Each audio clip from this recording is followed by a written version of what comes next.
Tukoy na ang daloy ng mga expired na pagkain patungong palengke at tindahan. Natitira na lang gawin. Pigilan ang daloy mula sa pinanggagalingan.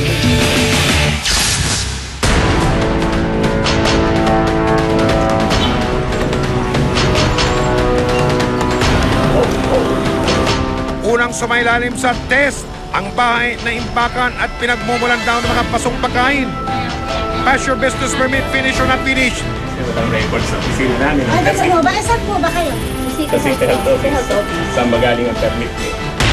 Pero wala silang maipakita. Pati sanitation permit na kaligtaan din yata nila. Unang pagsubok pa lang bokyanan. Saan po ba? Yan, DTI ho. DTI. Ano ba kailangan namin? Meron kayong sanitary permit to operate. Po, kukumpa po namin. Ngayon nga, kukuha nga Andiyan ako po yung barangay permit namin. Nandito po sa loob. Wala pa po kasi business permit. Eh, ngayon, no? Kung kumukuha nga ako kami. Kasama nga ako si nanay eh.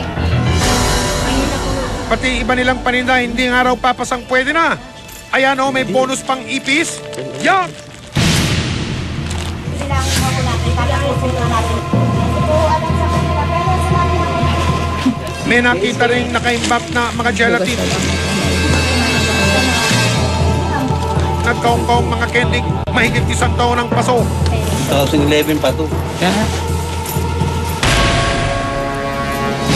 Kaya ang grade ninyo, 0. So wala kayong Eto, maipakita. ano tong tinataga dito, oh? Napansin din ng mga nag-inspeksyon ang mga pinulbos na tsokolate. O sigurong namuo. Tapos tinataga nila. Tapos ito yung pangbalot nila, oh. Na ibinalot sa palara na parang candy.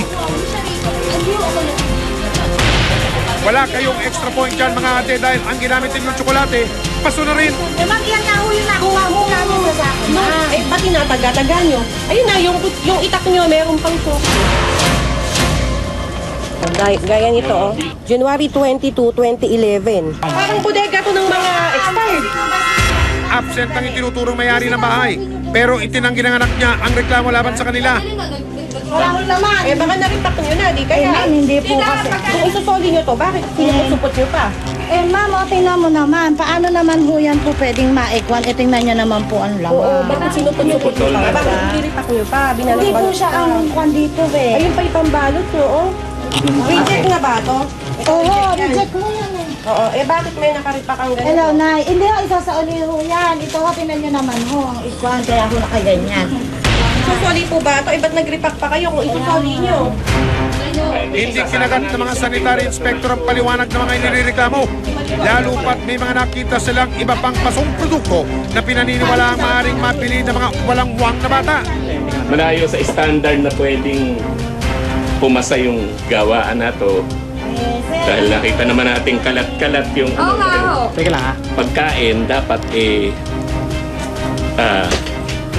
malinis ang preparasyon. Napansin din ng mga otoridad ang mga bote ng chemical na thinner na ginagamit tumanaw sa pagbura ng tinatawag na expiry date ng mga produkto. Bakit ho meron kayong bote ng thinner dito sa gawaan nyo? Nagpintura po kasi dito sa amin. Wow! Ano ito? Art class? Dapat po, may permit po kayo, sanitary permit to operate. Yung mga tauhan nyo po, dapat po meron silang health card. Tapos po yung lugar nyo po, dapat po, Sige, okay lang yun. Okay lang sa'yo. dapat po, siya po malinis.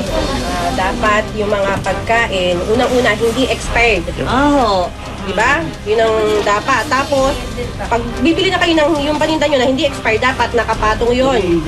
May patungan siya na mga hanggang 1.5 to 2 feet ang taas. Ika nga sa wikang Ingles, let's do the math. 46 na sako at 18 kahon ng mga produktong hindi na maaaring ibenta pa ang nakumpiska ng mga otoridad.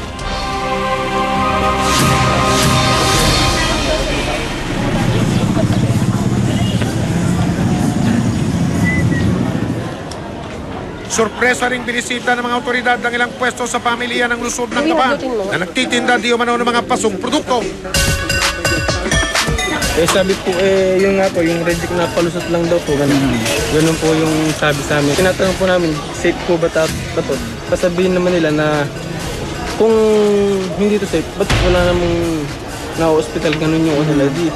Kami naman po, sabi, mabili daw. Siyempre, gusto naman po namin kumita. Eh, yun po, nakuha kami. Sir, alam niyo ba na expired itong mga dinideliver sa inyo?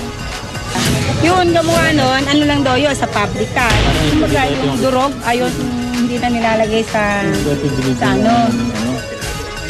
Ang iba pang mga manininda sinubukan pang itago ang mga produktong luma at basura. Umabot sa 10 malalaking plastic ng lumang pagkain ang nakumpiska mula sa ilang pwesto sa pamilyan.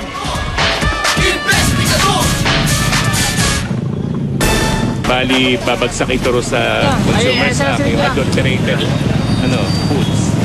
Sinasabi ron, any food items na lumagpas sa beyond expiry date, classified siyang adulterated food. So, hindi na siya safe na itinda dapat.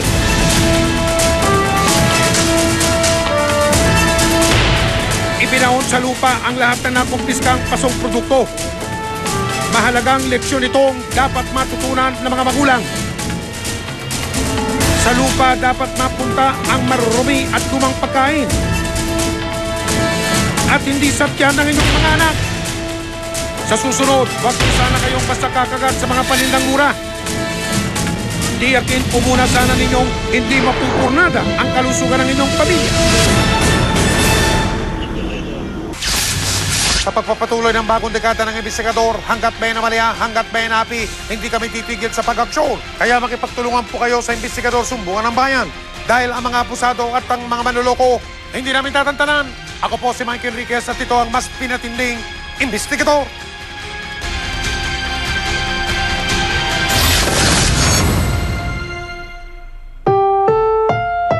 Ang susunod